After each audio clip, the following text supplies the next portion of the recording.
siguiente comunicación. Terminamos en el otro punta de América, lo cual nos congratula mucho. Nos vamos a la Patagonia y además también vamos a dar pequeño salto hacia el siglo XIX, así como un cierre según. Sí. Añado así, pero veo aquí 1810 también. Sí. María Noel Guerrero y Bruno Sanz. Sansi. Sí, pero son cosas que pasan, tipeo. De la Universidad Nacional de la Patagonia y la comunicación, como ven ahí, la capacidad de agencia de los indígenas patagónicos y las dinámicas de intercambio con los asentamientos colonizadores españoles entre 1779 y 1810, de ahí mi comentario, haciendo análisis documental actualizado. Cuando quieras, Bruno, y bueno, advertencia, no sé por qué estas cosas con la protección de datos se va a grabar, pero Para nuestros estudiantes. creo que no nos afecta al resto de... No debería. Perdón, ¿está aquí en la lista? Siempre estuvieron por orden cronológico. Sí, el orden de la mesa ha sido cronológico. Está María primero. Muy bien. María, que es la que no pudo venir, estaba primero. Sí. Ahí está. Bueno, muchas gracias. Y primero que nada, muchas gracias por haber aceptado el trabajo en el Congreso. Es la primera vez que lo hacemos de esta forma. Y dos o tres aclaraciones. Primero, María Noel no puede estar porque se complicó. Venimos de la Patagonia, ¿sí? Queda un poco lejos. La temporalidad tiene que ver justamente por qué 1810, por qué 1779. Habíamos visto en las mesas la misma mesa con dos fechas distintas. No sé si fue una cuestión de... Y una daba para el siglo XIX, cuando fue lanzado la invitación. Ahí tenemos que hacer el apunte que efectivamente la organización nos recomendó acortar, porque en principio era 16, 19. No, pero creo que va perfecto. Y tuvimos que ajustar. Y estamos grabando para nuestros estudiantes que nos pidieron. Lorena y yo trabajamos en la misma cátedra de didáctica específica de la historia. Y como nuestros estudiantes nos piden que los hagamos partícipes, por eso lo grabamos. Y también Daniel Yodo, profesor de la Universidad de Tandil, del área de ingeniería, muy interesado por la historia, que está presente y que ayudó a financiar el viaje con 3 Red Bull.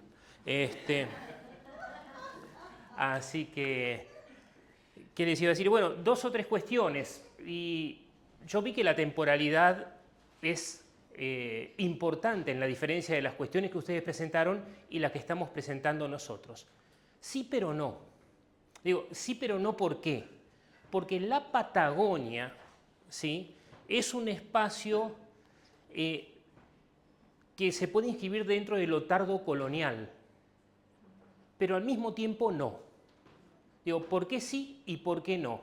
Como decía la compañera ahí, México era el corazón, la Patagonia es el fin, ¿sí? Y la Patagonia es muy extensa. Hasta el día de hoy vamos a hacer este es un esquema. Este lo publicamos en un librito en su momento. Para que tengan una idea, Buenos Aires recién está acá arriba. Y cuando hablamos de 1780 hasta el 1800 inclusive, y 1810 inclusive, esto no es un territorio que esté mapeado. Es un territorio de difícil acceso. Para que tengan idea de las distancias, entre acá y acá, nosotros vivimos acá en una ciudad que se llama Trelew, esta es la península de Valdés. Nosotros para llegar al estrecho de Magallanes tenemos 1500 kilómetros de conducción de auto. ¿Sí? O un poco más, porque bueno, no todo es en línea recta, pero la Patagonia tiene de 2000 kilómetros de norte a sur aproximadamente a 600 de ancho, y hablando de la Patagonia argentina, para no ofender a los colegas chilenos, pasa que Chile es otro mundo. Es otro mundo, ¿por qué? Porque no se puede acceder nunca. Y eso es muy importante de señalar, porque todas estas expediciones primero buscan el dominio de los mares del sur, del estrecho de Magallanes, obvio, para desalentar a la navegación no española, a menos que sean corsarios, financiados por la corona, obviamente, y tratar de llegar desde estas costas a Valdivia, por ejemplo. Eso no se consigue. ¿Y por qué 1779 a 1810? ¿Por qué esa temporalidad? Porque cuando se crea el Virreinato del Río de la Plata, con las reformas borbónicas, Carlos III a la cabeza, deciden hacer campañas colonizadoras a la Patagonia. Y esto es interesante. Nosotros, quiero aclarar que nos ceñimos a lo que pidieron en la mesa, salvo la temporalidad. Pero sí a la temática, porque para nosotros era un nuevo enfoque, la cuestión de la agencia. Entonces digo, vamos a ceñirnos a lo que nos piden en la mesa y vamos a ir por ahí. Quedamos a medio camino o a un tercio, porque es un camino inconmensurable, ahora se van a dar cuenta por qué. Bueno, ustedes saben, porque son historiadores, pero nosotros tenemos mayores complejidades todavía. Todo este territorio va a intentar ser colonizado. Y cuando hablamos de colonización, tenemos que hacer una diferencia entre lo que fue Centroamérica y el resto, inclusive la colonización portuguesa o la francesa o la inglesa, porque acá estamos hablando de colonización en formas diferentes. Estamos acostumbrados a los conflictos. Bueno, y hablando de agencia, esos conflictos en general en 1779 ya no se dan, porque las pocas experiencias que tuvieron los españoles con los indígenas patagónicos, mayormente algunos conocidos como tehuelches, lo cual incluye muchísimas pequeñas naciones o grupos indígenas, también los mapuches, por llamarlos de una manera, es imposible hoy, por lo menos si uno recién comienza, distinguirlos a todos exactamente, y tampoco tiene sentido en lo que nosotros nos proponíamos, porque para los españoles eran todos desconocidos. No sé si me explico. ¿Y por qué colonización? Porque proponen colonos. Y no quieren guerra los españoles, porque siempre la perdieron. La perdieron de dos maneras, intentando confrontar con los locales, con los nativos, allá por 1735, 1750, con la expedición del capitán de Hernández, que yo siempre hago para tener una idea de cuál ese poderío español, esos cañones, esas naves, se reducían a que el capitán de Hernández no tenía botas y tuvo que matar a un puma para hacerse unas botas de potro. Entonces, ese pertrecho español es una mezcla de la imagen que vemos de Aguirre, la ira de Dios, ¿sí?, muriéndose de calor con todas esas corazas y todos esos yelmos, con la improvisación absoluta de ir a un terreno que no se domina, en el cual generalmente no se encuentra el agua, salvo a la desembocadura de los ríos, donde generalmente no se sabe cazar, no se puede cazar, porque si bien los españoles tienen armas de fuego, las características tecnológicas de ese tipo de armas impiden que uno le acierte algo que esté a menos de 20 metros. Esa es la realidad. Y en este sentido los indígenas tenían un oficio espectacular comparado con los españoles. Entonces, digo, no se pretende colonizar desde el punto de vista del dominio absoluto. Se pretende hacer pie para detener principalmente a los ingleses en esta campaña colonizadora. No sé si soy claro en esto. Entonces, lo que nosotros vemos, para tener una idea, hoy aquí hace calor, ¿cierto? Bueno, en la Patagonia hace más calor, en algunas zonas, no en todas, en verano, y unos 20 bajo cero en invierno. Y hay viento.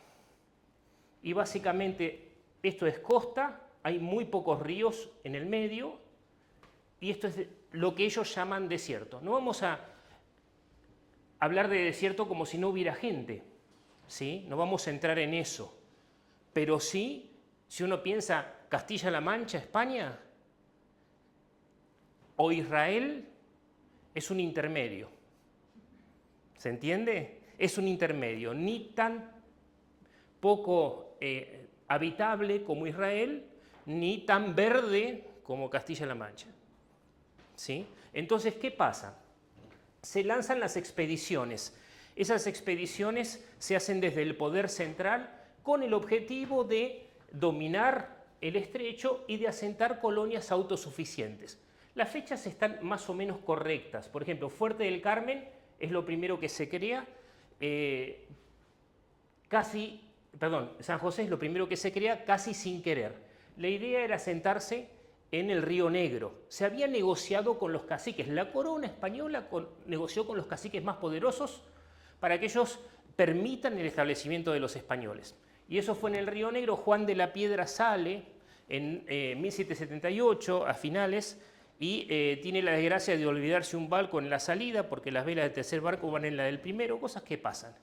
¿sí? Y la gente que lleva no es gente en la que confíe, porque originalmente, a diferencia de lo que yo veo de algunos relatos, lo que era la tripulación de estos momentos en estos parajes era gente básicamente reclutada a la fuerza, muy pocos de oficio de navegación, casi nadie sabía nadar, por ejemplo, ¿sí? Algunos soldados, muchos prisioneros y o esclavos. Los documentos no aclaran cuándo hay una diferencia entre uno y otro. Entonces se largan estas expediciones, se llega a San José, en el Península Valdés, descubriendo el Golfo San José. Y ese golfo es espectacular para anclar una flota enemiga. Entonces se decide tomar posesión, se descubre, no estaba en el mapa. Y cuando digo no estaba en el mapa, cuando terminamos en 1810, esta parte, a pesar de ser costa, no nos figura en ningún mapa tampoco. Fuimos al origen, buscamos todos los mapas, encontramos unos 50 mapas inéditos y en ninguno figura la delimitación costera para esa época. Para ellos existía la posibilidad de, o por acá, tener un río directamente que te lleve a Valdivia. Cosa que buscaron siempre y nunca encontraron porque no la hubo.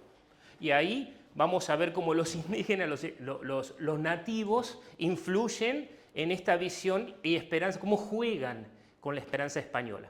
Y esto es importante. Se crea San José primero, Juan de la Piedra se vuelve, les agarra escorbuto. El escorbuto, ustedes saben que a los 53 días de no tener vitamina C, uno ya empieza a morir de a pedacitos, ¿sí? Y esa era la condición en que venían. Se vuelve Juan de la Piedra y una cosa importante, hay problemas y discusiones sobre su autoridad. O sea que tampoco podemos decir, para hablar de agencia tiene que hablar de un poder previo, ¿no? Al cual se contrapone la persona, el agente, el individuo. Bueno, este poder tampoco estaba claro, porque como había salido recién, había partido recién, se había creado el cargo de superintendente del Río Negro. Y en realidad, Río Negro está acá, se pasaron de largo. Lo vemos en los diarios, como los locales, el cacique negro les hace una fogata para verla y la malinterpretan como faro para ellos parar. Entonces un grupo termina yendo para Fuerte del Carmen y se crea Fuerte del Carmen, que es la única población, la única que continúa hasta el día de hoy, lo que hoy es Viedma Carmen de Patagones. San José está acá, es un fuerte, dura hasta 1810, con una población preeminentemente masculina, no hay registro de mujeres, algunos soldados, la población variaba entre 10 y 40 personas, no más que eso, y no tenía una estructura que no pasara de unos palos, unos cueros y una empalizada. La empalizada rapidito le hicieron, porque lo primero que hicieron fue tenerle miedo a los locales. Estaban con pánico. Y después se va a Florida Blanca, ahí nomás, ¿sí? Son primero San José, segundo del Carmen, después Florida Blanca en 1780, que se hace tierra adentro. Y acá es interesante la cuestión de la agencia. Se hace donde el cacique les dice y les aconseja. Detalle, antes de que me olvide, en San José el agua potable, no la más cercana, la única queda a 30 kilómetros de distancia. Pasa que el lugar es inabandonable por la posición estratégica que tiene como dominio del mar. Es un golfo tranquilo donde puede anclar la flota inglesa totalmente, ese es el gran miedo español. Entonces los obligan a quedarse ahí y a apuntar 2 cañones hacia el mar que, bueno, hubo encuentros y visitas. Acá en Florida Blanca, lo que es San Julián hoy, existe hasta, acá pusimos 84, 85, porque como tenían que ser autosustentables las poblaciones patagónicas, las terminan levantando, se terminan yendo. Y es una cosa interesante, Puerto Deseado es una factoría pesquera, a veces un puerto, a veces una cabeza de playa, va cambiando, llega a ser una factoría de la Real Compañía Marítima, pero también desaparece, ¿no? Entonces, eso es la Patagonia. Acá no hay agua prácticamente, acá paran donde los locales les dicen, y es una cosa interesante, porque si hablamos de agencia, hablamos de poder, hablamos de frontera, tenemos que aclarar que la frontera estaba acá, la frontera clásica, la que nosotros entendemos como la frontera entre, en aquel momento, el salvaje y la gente. Así lo planteaban ellos, ¿no? Y después de los salvajes estaba el salvaje amigo y el salvaje. O sea, y dividían en dos. Eso va cambiando. Como la política de los virreyes, más allá que la personalidad, por ejemplo, de Bertis con Sobremonte, son virreyes del momento, son diferentes. Las políticas para los indígenas son claras, regalar y acariciar. Y los documentos dicen, regalar a los adultos y acariciar a los niños, inclusive en ausencia de los adultos. Es todo regalo, es todo diplomacia. Y eso tiene que ver con las características del territorio y las necesidades. Excepto en Fuerte del Carmen, nadie podría sobrevivir sin ayuda de las poblaciones locales. Y acá es donde ellos ponen su capacidad de agencia de una manera inconmensurable para lo que es la época. Porque todo lo que estoy diciendo, aclaro antes, es en archivos consultados. Nosotros desde el año 2009 estamos haciendo un trabajo que tiene que ver con nuestra voluntad, nuestra economía y nuestro deseo de reconstruir la historia de Patagonia en la época española. ¿Y por qué 1810? Hasta ahí, ¿por qué llegaba el recorte a 1810? Porque es la Revolución de Mayo y se van los españoles, quedando Fuerte del Carmen como reducto realista, que es castigado por el gobierno central luego de la Revolución. ¿Sí? Esto es importante decir. Consultamos Indias, Simancas, el Histórico Nacional de Madrid, Ministerio de Defensa, Museo Naval de Madrid, y el Archivo General de la Nación y la Fundación Van Hersch tienen que ver con las personas que se asociaron y con las que trabajamos juntos durante algunos años, que son arqueólogas. María Jimena Senatore, Marcia Bianchi Vilelli y Silvana Buscaglia. No tanto Jimena, que ella hizo todo lo que es la excavación de Florida Blanca, ahí cerca de San Julián, unos 5 kilómetros de la costa. Lo hicieron un trabajo espectacular, y las chicas que habían terminado su doctorado con Florida Blanca entablaron un proyecto independiente codirigido por María Jimena Senatore y Julieta Gómez Otero, que es de mi universidad. Entonces ahí nos contactamos. Y estos los consiguieron, ellas son las que miran el Archivo General de la Nación, nosotros miramos acá. Y vamos intercambiando documentos. Hace unos años que no tenemos contacto porque tomamos caminos separados, simplemente por cuestiones de intereses, pero no, ¿por qué? Porque nosotros llegamos a un punto muerto en el cual teníamos que procesar los archivos que conseguimos. Y esto es importante y es para todos ustedes una oferta, para los que viven del otro lado del Atlántico. Todo lo que hay en Indias, en Simancas, en el Nacional de Madrid, Ministerio de Defensa de España, sobre poblaciones patagónicas, nos lo llevamos en forma de copia. Es que es imposible uno venir a investigar acá en España y ustedes saben lo que es enfrentar un archivo. Hay que sentarse, te lloran los ojitos, como decía recién la colega. Entonces nosotros somos la Patagonia, no tenemos para sobrevivir acá 50 años revisando archivos. ¿Qué hicimos? Lo fuimos buscando lugar por lugar, lo fuimos negociando, fuimos sacando copias, algunas copias físicas y otras directamente, hasta que fue la crisis del 2010, que en España bajaron los sueldos y dejaron de utilizar microfilm. Tenemos todo en microfilm, lo cual es mejor y peor. Mejor porque duran 250 años y peor porque hay que escanearlos. Lo hicimos.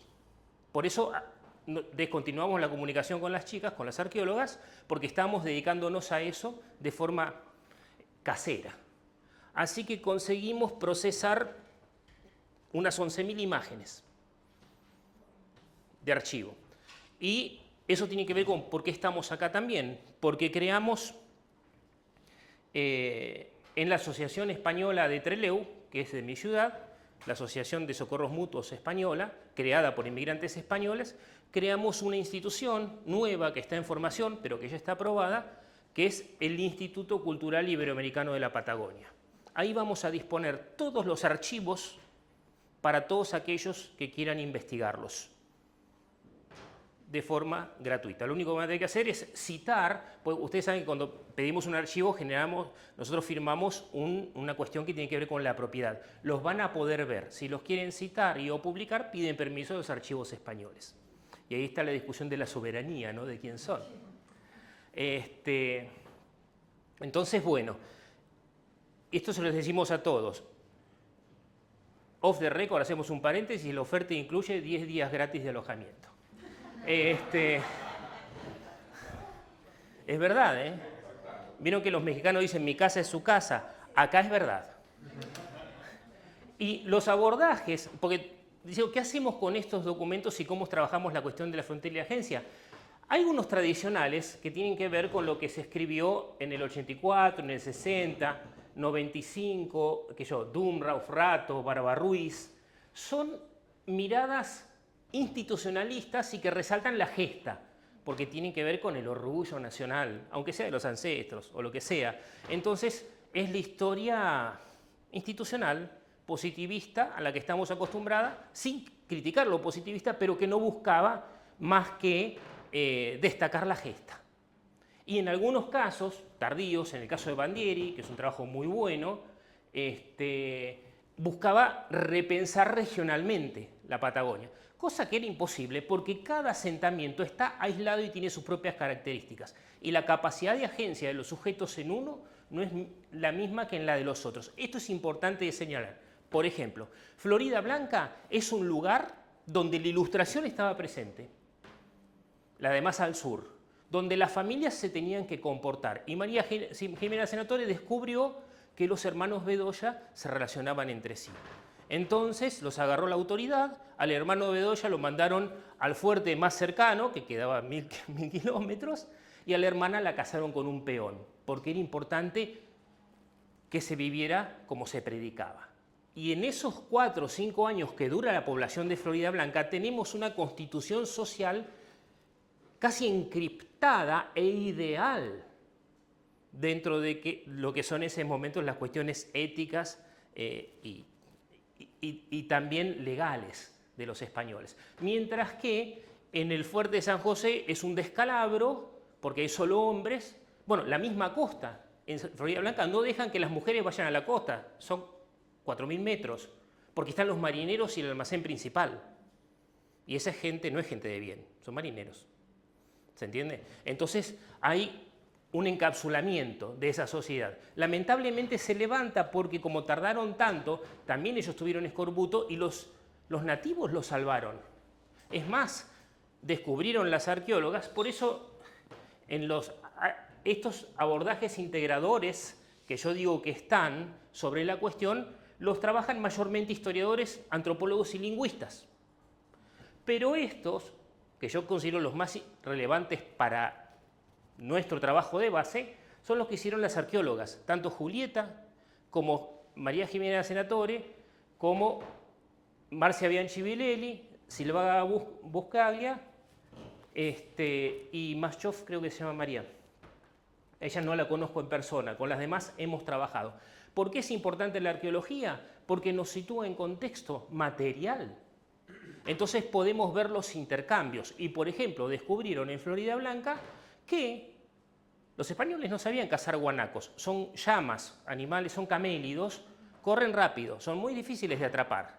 Entonces los indígenas sabían cómo. Digo los indígenas sin ánimo de ofender a nadie, es como se les dice en Argentina. Porque decir indios queda mal, decir aborígenes, algunos dicen que también.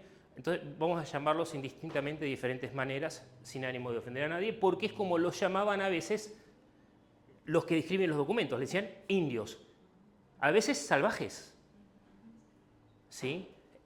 A veces caciques, a veces ladinos, lenguaraces.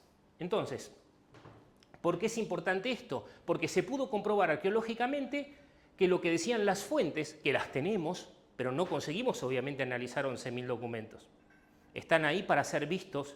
Y lo que estamos haciendo es una aproximación.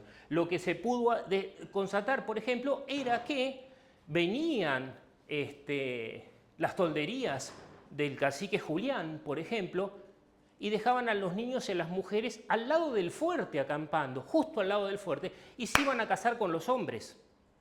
Y tenían una relación que en este caso Antonio de Viedma en su diario describe como de amistad. Y probablemente lo haya sido. Necesidades conjuntas, intereses políticos, frontera y otra cosa. Habrán visto por el mapa que la frontera no existe. Son pequeñas localidades de gente enclavadas en pleno territorio nativo, que no es lo mismo que frontera. O sea, hay una frontera en el lugar, hay un intercambio permanente en el lugar. ¿Me va bien hasta ahí? Entonces, ¿qué descubrimos a través de estas cosas? Que algunos documentos muestran algunas cuestiones específicas, las ventajas de los españoles y las ventajas de los nativos. Y después, ¿en qué se llevaban bien? Se llevaban bien porque comerciaban, y eso era importante para los dos, unos para sobrevivir, los otros también, obviamente, pero la diferencia es que los españoles aportaron mucho a la dinámica de las sociedades locales. Primero, con la incorporación del caballo. Julieta Gómez Otero había descubierto, haciendo análisis ella fue mi profesora, por eso la nombro tanto, porque la quiero mucho, había descubierto que en las zonas costeras era muy reducido el movimiento de los tehuelches en Chubut, en la provincia donde nosotros estamos. Pero cuando entra el caballo ya se encuentran huesos de choique, o sea, de avestruz. Quiere decir que los podían correr a los avestruces. Y eso no hubiera sucedido sin la introducción del caballo. Entonces acá la leyenda negra se disipa por la lógica de la circulación de la gente y de la capacidad de agencia. Y acá tengo que aclarar lo siguiente. Cuando hablamos de agencia, que fue lo que nos trajo acá, bueno, esto más o menos lo expliqué, perdón, se me fue. Y la circulación entre mundos. Ustedes habrán visto los trabajos sobre indianización, que son muy interesantes. Bien, ahí se daba mucho, porque es difícil de imaginar gráficamente un campamento español de gente que no tiene agua, que se está con más calor que acá, durante días y días y días, y encima viene una tormenta y les rompe todo, y no tienen comida, y están con escorbuto, y es más tranquilo irse con los indios. Mucho más tranquilo, porque la pasan mejor, no tienen las mismas obligaciones, no son azotados, no son castigados, comen todos los días, porque los locales saben cómo encontrar comida y agua, mientras que los otros no. ¿Se entiende? Entonces, y recordemos la diversidad de la gente. Entonces, yo hablo de la importancia del trato personal como construcción de las referencias en el sentido que los organizadores de aquí hablan en sus textos, ¿sí? Porque me pareció lo más adecuado desencorsetar, ¿no? O sea, mirar las relaciones como lugares en los que se produce nueva forma de realidad. Inclusive en algunas investigaciones de algunas personas nombradas anteriormente se vio como inclusive el mismo Virrey Vértiz, por ejemplo, cambia de política contrariando o contradiciendo todo lo que había hecho antes como gobernador. Porque la realidad se lo impone, porque las tropas se rebelan, porque los hombres se escapan, porque la comida falta. Y por ejemplo, cuando yo le digo a Silvana voy a presentar un trabajo porque no encontraba dos trabajos que ella había publicado, porque no son de fácil acceso, me manda justamente sobre agencia indígena. Y una cosa que ella destaca, Silvana Buscalia me refiero, la arqueóloga, que ella destaca es la relación que hay entre el cacique Julián y Antonio de Viedma, que es esta relación que yo decía que es casi de amistad. Bueno, levantan Florida Blanca, se van, unos años después el cacique Julián llega hasta el fuerte San José. Hoy no lo podría hacer uno, por el inmenso recorrido que significa en la Patagonia. Sobrevivir a semejante caminata hoy es difícil. Y en aquella época lo hizo con sus lanceros y su caballada. Y llegó al fuerte de Río Negro, y ahí Silvana dice, pero se enojó con el capitán que dirigía el fuerte. ¿Ya me voy? ¿La hora se fue? Perdón. Se enojó con el capitán que dirigía el fuerte. Y Silvana dice que no se entendieron. Y ella encontró esos archivos, yo no los vi todavía coletario en español, pero sí vio en el Archivo General de la Nación, donde se enojan y al final lo terminan matando y apresando y matando. En ese orden, apresando primero, matando después. Pero lo que yo digo es, los referentes diplomáticos del cacique Julián estaban basados en su relación con Viedma, no con un nuevo comandante en un fuerte donde había tropa y era fuerte, realmente tenía asentamiento sólido en el lugar. No sé si me explico. Entonces la referencia que toman de un lugar no sirven para otros, tampoco son los mismos personajes. Para cerrar, bueno, estas son las cosas, así estamos trabajando los documentos. Y esto es genial, porque es el informe de enfermos, muertos y desertores. Habla de los muertos, dice 2 ahogados. Uno camina y se mete en el mar 200 metros adentro y el agua le llega acá en general. A mí me gusta bucear, pero no es un riesgo que uno corra. Así que no sabemos de qué murieron. Uno quemado. Se tiró arriba una fogata. O sea, la forma en que esconden los conflictos internos que hay. No sé si me refiero. Tenemos muchísimo para ver, ¿no? Decía ahí el tema de cómo los indígenas se relacionan con los españoles y a partir de ese intercambio consiguen consolidar sus poderes y ampliarlos. Una cosa que les quema la cabeza a los españoles es que siempre que encuentran un jefe indígena dicen el otro cacique es malo, hay que matarlo. Porque claro, vienen con armas y dicen, bueno, aprovechemos la tropa. Y esa es la tónica también, ¿no? Aprovechar al otro para reventar al enemigo interno. Perdón, estoy siendo poco académico. Y el aprovechamiento de los intercambios materiales que se incorporan a las costumbres, a la vida, a lo local. Y la otra capacidad de agencia. Los colonizadores no son una unidad como tampoco lo son los locales. Los colonizadores tienen capacidad de agencia dentro de sus propias cuestiones. Porque se odian, porque se enojan, porque se quieren matar, porque se envidian y tienen reglas. Y acá voy a lo último nomás. En lo que más se nota la capacidad de agencia, que solamente 2 personas lo han trabajado de forma que yo lo he visto, eso tiene que ver con el acceso a las fuentes, una en España y otra en Argentina, que es Sabina Wollweiner, el tema de los traductores. La fuerza, y acá es interesantísimo, de más de 90 traductores registrados en esta zona de conflicto, 18 son mujeres y varias cacicas. Y uno dice, ¿por qué? Y ahí está la capacidad de agencia también. Y entonces hay un análisis de dónde sale cada una. No se sabe, pero se saben pocas cosas que sí. Gente escapada de las tolderías, ex esclavas que consiguen irse a la frontera y tener mejor vida ahí y que deciden quedarse. Otras indígenas que deciden escaparse de la toldería e irse para Buenos Aires, eso está todo registrado. Y el tema de la traducción y el manejo del idioma fue inclusive, según los documentos que tenemos, motivo de lucha, de destrucción y de alzamiento contra la Iglesia en algunas reducciones o en algunos conventos, porque los locales querían aprender español y los otros querían aprender los idiomas locales. Decían, sin el español nosotros no podemos negociar. Entonces, y otra cosa, el poder de la traducción del lenguaraz y todo el espionaje. Es increíble cómo la palabra geopolítica toma una dimensión superior a lo que entendemos por geopolítica hoy, desde mi perspectiva. Porque es intrincadísima. No existe la definición de geopolítica, pero básicamente piensan en geopolítica, en términos geopolíticos. Por ejemplo, uno va con su traductor y tiene un traductor escondido para que vea si el otro traduce bien. No, es genial. Y hay denuncias y gente presa, y después otro que le soportan que sea ladrón, y después uno que se queja a Viedma, está escrito por ahí, no se lo voy a leer ahora, pero que se queja de traductor, ni él me entiende ni yo lo entiendo, pero vive pidiendo aguardiente.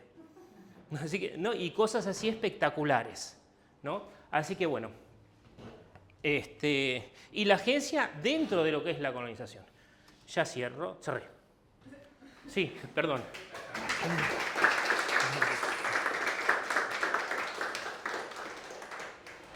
Perdón, me extralimité, ¿no? Un poco, perdón.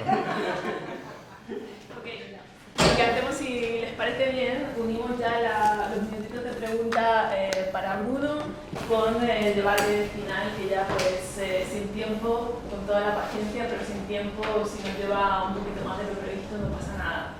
Entonces, empezamos por ahí, rompemos el hielo quizá con alguna pregunta para Bruno, si le generó este viaje al confín, bueno, uno de los confines más reconocibles, que es la Patagonia, Hasta hoy. Hasta hoy sí. Hasta hoy, porque yo sigo yendo al campo, porque familiares nuestros trabajan ahí, son campesinos, por decirlo así, y se sigue contando tanto o más como antes sobrevivir. Es muy inhóspito, muchos de los lugares, otros no, obviamente. Bueno, finalmente quizá una de las preguntas sea si estos espacios que llamamos incógnitos, recónditos, etcétera, etcétera, hoy día pues no dejan de ser también estos espacios igualmente difíciles de manejar, y quizá la diferencia, que es también uno de los elementos que siempre tenemos que remarcar, y de ahí que esté bien quizá no ser tan cronológicamente correcto. Nosotros, como comentaba, tuvimos un intento de ir un poquito más allá cronológicamente, pero ahí nos censuraron. No, y hay una cuestión que tiene que ver, lo que ustedes plantean como tardo colonial es nuevo colonial en la Patagonia. Por eso decía que, porque está todo por descubrirse, mientras que ya hay 200 años de historia, de relación, de dominación, de lucha, ¿no? Claro, que el punto que yo quería remarcarles es la tecnología. Pues finalmente si hay zonas del planeta que hoy por hoy están habitadas son de manera muy artificial, ¿no? Y quizá, bueno, el comentario sobre, o el ejemplo sobre Israel sea paradigmático. ¿Cómo es posible que alguien pueda vivir ahí cuando en principio es pues un desierto en el sentido más literal de la palabra, ¿no? Entonces, pues esas diferencias también que son cronológicas, la diferencia cronológica pues permite también tener en cuenta también cómo ese avance territorial es también un avance. En lo que hoy es Patagonia, toda esa vastedad sumó menos de 1 millón de habitantes. Es casi vacío en esos términos, ¿no? Claro, ahí también se juega con lo incógnito, como decía, bueno, hay un documental del siglo XX precisamente sobre esa zona, que era como el primer vuelo sobre la Patagonia, una cosa así, un vídeo de estos ahí muy... Y el primer comentario que hace el comentarista, el reportero, es algo así, bueno, obviamente si hubieran intentado hacer la expedición a vuelo, hubieran abandonado cualquier esperanza, porque es obvio que esto no lleva a ninguna parte, ¿no? También el impulso conquistador tiene que ver con eso, no saber que hay un desierto que no termina nunca, y esa esperanza de que termine, porque parece increíble que efectivamente el mundo sea así, ¿no? Es un poco esta cosa que nosotros asumimos como natural, pero no necesariamente en épocas que, bueno, vamos moviendo entre el 16 y el 19, y la diferencia en ese sentido de reconocer el terreno es muy, muy diferente, ¿no? No solamente en el oficio de la historia, de registro, de qué fuentes encontramos, sino en la propia expectativa que genera este tipo de actividades, incluso de comunicación, ¿no? Pero no sé si tienen, Nino... Sí, ¿cómo es su relación con los grupos indígenas hoy en día? ¿Y cómo es el interés de sus estudiantes en temas? Mis estudiantes, como son de humanidades, siempre están muy interesados en la alteridad, ¿no? Y hay una reivindicación en este momento de toda la cuestión indígena, pero yo diría de una forma parcial. Primero, que está esa leyenda negra que en la Patagonia no se dio así, ¿no? Por ejemplo, esa es una cuestión que los documentos te muestran, que lo que pasó en México no pasó en Patagonia, que ahí el que dominaba era el local. Como recuerdo inclusive una expedición en Florida, cuando recién llegan en 1500 y pico, que lo sacan a flechazos, o sea, porque se impone la geografía local. Y los estudiantes, y que tiene que ver con lo que pasa en la sociedad, reivindican los lenguajes autóctonos, por ejemplo. Pero ¿qué pasa? El mapuche, porque los tehuelches es un idioma que prácticamente se perdió, pero eso no lo reivindican, porque hubo una predominancia y una mestización, digamos, entre mapuches y tehuelches. Cuando vienen los españoles traen un problema, que es la viruela. Y gran parte de los tehuelches son diezmados, y era un pueblo guerrero, que hasta jugaba a la guerra para conseguir esclavos de manera legal. Cuando digo jugaba, hacían juegos de... Cuando había guerra, la inventaban. Y los que perdían, le daban los esclavos a los otros. Porque era parte de la producción, que era muy limitada en ese entonces. Y tenían formas complejas de lucha. Pero ellos, al quedar en minoría con los mapuches los dominan. Muchos se mezclan. Y entonces hay como un recuerdo parcial también. Y a los alumnos, a los estudiantes les interesa, por eso pidieron que nosotros lo grabemos, no les interesa mucho esto y les interesa mucho cómo se ve. Y otros se encuentran en el progresismo una bandera y otros en el antiprogresismo otra. Nosotros tratamos de superar esa cuestión porque la realidad es compleja, son todos grises. O sea, sobre todo en la Patagonia, es más gris que en ningún otro lugar. ¿Sí? Porque nadie la manejó. Nadie, o sea, llegar al territorio no significaba ni quedarse, ni poder instalarse, ni poder tomar agua 2 días seguidos.